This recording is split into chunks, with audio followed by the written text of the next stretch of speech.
안녕하세요. 억울한 사람이 없는 정의로운 세상을 위한 허명한 TV의 허명한입니다. 코로나가 날로 극심해져서 걱정이 정말 대단합니다.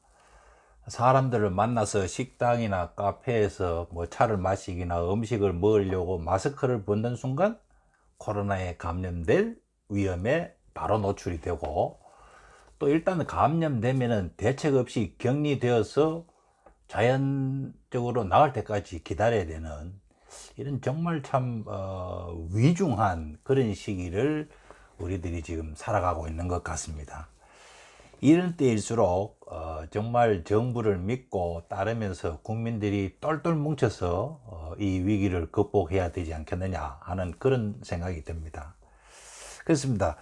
문재인 정권을 지지하든 말든 지금 이런 위중한 시기에는 정부를 믿고 따라야 되죠. 그게 여당이든 야당이든, 아니면 우파든 좌파든, 아니면 영남에 살든 호남에 살든 관계없습니다.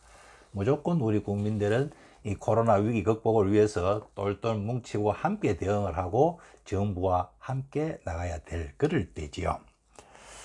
정부를 믿는다는 것은 정부의 공정성에서 나옵니다. 정부의 어떤 품위와 품격이 있을 때 국민들은 든든한 우리 정부, 믿음직한 우리 정부, 이런 생각을 가질 수 있게 되죠. 그래서 정부의 대응이 조금이라도 편파적이라고 국민들이 느낀다면은 국민들은 아주 섬세합니다. 바로 그 믿음과 신뢰를 거두어 버리고 의혹의 눈길로 바라보기 시작하죠. 그래서 정부의 은행은 정말 조심해야 된다고 그렇게 생각을 하는데요. 지난주에 문재인 대통령은 서울의 방역이 무너지면 전국의 방역이 무너진다며 서울 방역을 사수해달라고 당부를 했습니다. 심각한 상황임을 인식하고 있는 것으로 보이죠. 그런데 8.15 광화문 집회를 두고 국가에 도전하지 말라, 이 무서운 말입니다. 제가 보기엔 조금 너무 나가신 거 아닌가 이런 생각이 드는데요. 도대체 국가에 도전할 국민이 대한민국에 있겠습니까? 모르죠. 서울을 불바다로 만들어 버리겠다는 북한의 주장에 동조한다면은 국가에 도전할 수도 있겠습니다만, 제가 아는 대한민국 국민은 그럴 국민 없습니다. 정권은 국가가 아니죠. 정권은 바뀔 수 있지만 국가는 영속하는 겁니다. 그래서 정권은 국민의 힘으로 바꾸는 거죠. 우리는 이미 박근혜 정권을 바꾼 경험이 있는 그런 국민입니다. 그렇기에 정권은 항상 국민에게 겸손해야 되지요. 정권의 공정성을 훼손하는 제일 큰 원인이 국정 운영의 편파성이라고 했습니다. 고질적인 편 가르기로 자신을 지지하는 팬덤층을 중심으로 국정을 이끌어 가겠다는 그런 생각이 바뀌었다고 보기는 어려운 발언으로 저는 봅니다. 광화문 집회는 보십시오. 광화문 집회는 법원의 허가가 떨어졌기 때문에 가능했습니다. 민노총 집회든, 종로에서 열린 민노총 집회든, 아니면 얼주로에서 열렸던 부정선거 관련 집회든, 아니면 광화문에서 열렸던 백선엽 장군 관련 집회든, 모든 집회가 법원의 허가가 떨어졌기 때문에 국민들이 갈 수 있었던 거죠. 다만 그날 비가 많이 왔고 또 코로나 위험에 노출될 수 있겠다 해서 자제한 국민들도 많을 겁니다. 불법 집회가 아닌 합법적인 법원의 허가를 받고 이루어진 집회에 참석한 국민을 보고 국가에 도전하지 마시오 라고 대통령이 모처럼 TV에 나와서 그런 이야기를 하는 것을 보고 좀 어리둥절했습니다. 저는 뭔가 대통령 보고체계에 문제가 있다. 제가 이미 그 허명한 TV 11회에서 지적한 바가 있는 청와대의 함정에 문재인 대통령도 이미 빠진 것 아니냐, 그렇게 볼 수 있겠습니다. 더불어민주당은 더 심각하죠. 8월 29일 전당대회 관련 유세전이 지금 한창 열리고 있는데, 경기도 화성이 지역구인 삼선의 이원욱 의원이 8.15 광화문 집회를 허용한 판사의 실명을 거론하면서 판사 새끼라는 아주 비난하는 용어죠. 실명을 거론하면서 판사 새끼라고 노골적으로 비난을 했습니다. 국회의원을 개 비유해서 국개라 하고, 검사 새끼도 또 검새라고, 참 이런 언어가 너무 난무하고 있어서 안타까운 현실인데요. 전광훈 사랑제일교회 목사의 보석 신청을 지난 4월 달에 받아준 허선아 판사, 저도 이번에 처음 알았습니다. 광화문 집회를 허락한 박형순 서울행정법원 부장판사의 실명을 저도 알 수 있을 정도로 공개 거명하면서 판세라고 비난을 한 것이죠. 이 또한 의안이 벙벙합니다.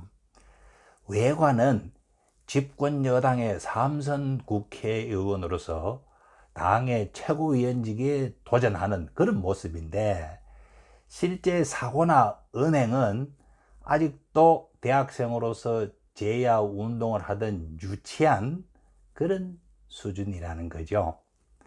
한마디로 국정을 담당할 역량과 자질이 안 되는 인물이고, 그런 인물임에도 이제 집권 여당의 중책을 맡으려 하고 있다는 점이 참 상황이 심각한 것 아니냐, 이렇게 볼 수 있겠습니다. 그날 종로에서는 민주노총 집회도 열렸는데, 그 집회를 허용한 판사의 이름도 공개 거명했으면 그나마 형평성은 유지할 수 있었을 테죠. 판사의 판결권을 제약하겠다는 발언, 이 참 대단한 발언입니다. 민주주의에서는 민주주의에서 작동하는 법과 원칙은 거대 여당의 다수결 앞에서는 아무것도 아니라는 아주 파시즘의 냄새가 물컥나는 그런 발언입니다. 어떻게 사법권, 판사의 판결권을 제약하겠다는 이야기를 중진 여당 국회의원이 저렇게 버젓이 이야기할 수 있는지 경악스럽습니다.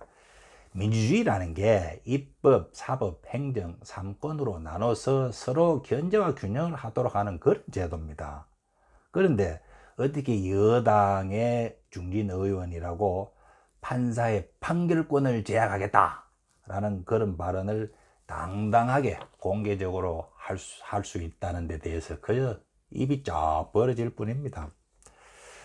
김부겸 전 의원도요, 이분도 이 정부에서 장관직까지 하신 분이죠. 그런데 광화문 집회 참가 세력을 극우 세력이라고 제가 지난번 95회에서 이 이야기를 한번 본격적으로 말씀드렸죠.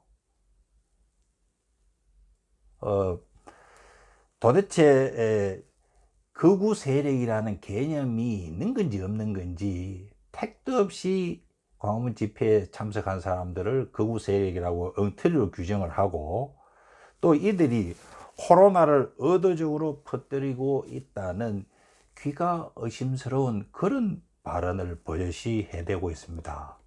사람의 목숨 가지고 장난하면 절대 안 되죠.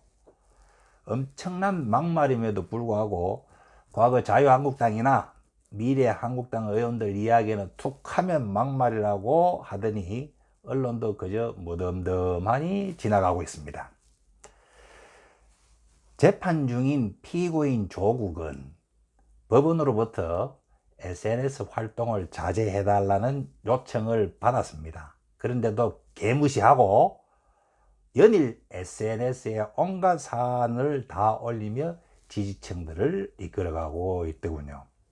한때 이 정부 청와대 수석을 하고 잠시나마 법무부 장관을 맡았던 사람으로서 특히나 재판을 받고 있는 피고인의 자세라고는 할 수 없지만, 이 양반은 오불관은이더군요.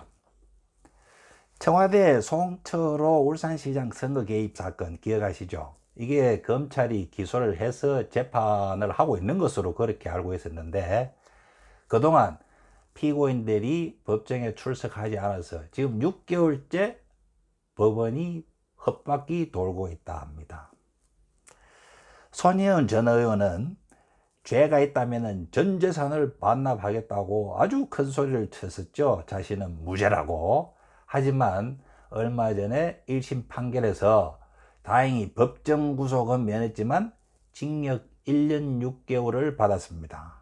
그러면 일단 판결에 승복하는 자세를 보이는 것이 이 정부의 고위직을 지냈던 분의 자세인데, 판결을 부정하고 물론 당연히 항소하겠죠. 툭하면, 정말 이 부분 웃기던데요, 툭하면 토착 왜구라고 없는 토착 왜구를 국민을 편을 나누고 가르고 선동질하던 이들이 막상 자신들은 외색풍의 독수리 오행진이 뭐 은하철도 999로 이렇게 분장하는 야누스적인 그런 즐거움을 누리는 의원나리들도 있고요. 또 김의겸 전 청와대 대변인은 흑석동 투기 이익을 짭짤하게 봤죠. 뭐 제 기억에 한 8억 원 이상 된다고 들었습니다만, 총선이 끝나면 사회에 환원하겠다 했는데 그 소식 들은 적이 있습니까?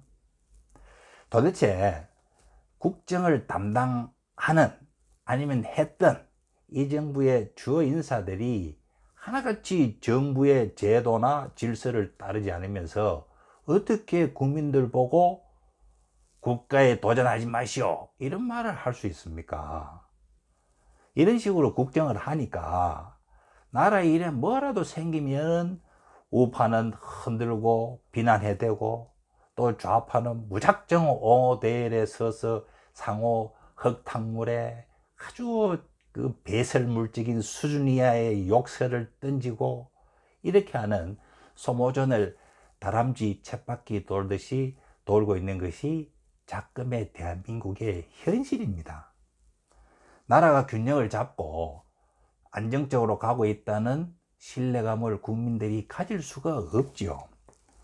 대통령은, 정부는 특정 정치 세력만의 나라가 아닙니다. 대한민국 국민 모두를 보듬어 안고 이 위기를 극복하는 그런 좀 폭넓은 자세를 가져줬으면 좋겠습니다. 정말 공직이 천금 만금 같은 무게를 가지고 있다. 이런 국정의 무게를 부디 감당해 주시기를 진심으로 부탁드립니다. 감사합니다.